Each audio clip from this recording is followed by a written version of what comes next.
adigoo qoraal ama xog qaabkan oo kale kugu diyaarsan haysta ayaa waxaa laga yaabaa in aad u baahato in qoraaladan hadda jiifka u qoran ama xogtan jiifka ugu jirta meesha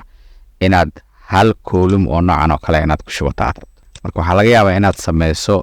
qaabkan oo kale intaad dhahdo highlight columnkaas u horeeyaan koobinayaa kadib intaan imaanayaa pastean dhahayaa kadib kan kalean u imaanayaa waa highlight garaynayaa waan koobinayaa intaan keenayaa pastean le maya sax ma aha waxaa way muddo kugu qaadanaysaa waad ku rafaadaysaa qaacido loogu talagalay hawshan ayaa jirta laba qaacido oo waliba waxa weeyaan oo like family camal ah midna rowgay kugu shubaysaa midna columnkay kugu shubaysaa hadda waxaan rabaa waxa oo tira ahoo idil inaan ku shubo halkan column jooggaas ugu shubo marka halkan aan imaanayaa qaacidadii aan qoranayaa waxaan leeyahay to column waka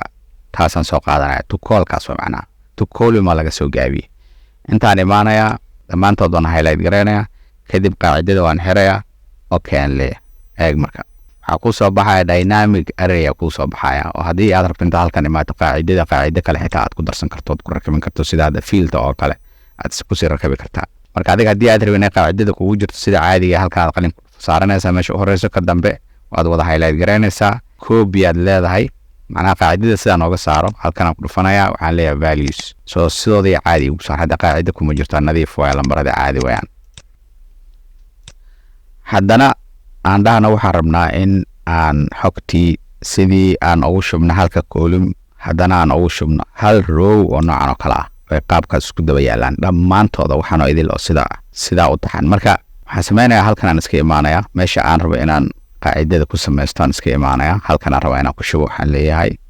to markaan dhootii hadday to call ay ahayd oo columnkii ku dhicisay tan to row waaye marka waxaan samaynayaa iyagoo idil baan highlight garaynayaa aan highlight gareeyo bracketka maan iska xiranaya okay aan leeyahay eeg waxaa ka dhacay meesha waka dynamic array uu ku siiyey halkaas dhammaantood waa isdaba dhigay haddaad sidaas u baahaneed inaad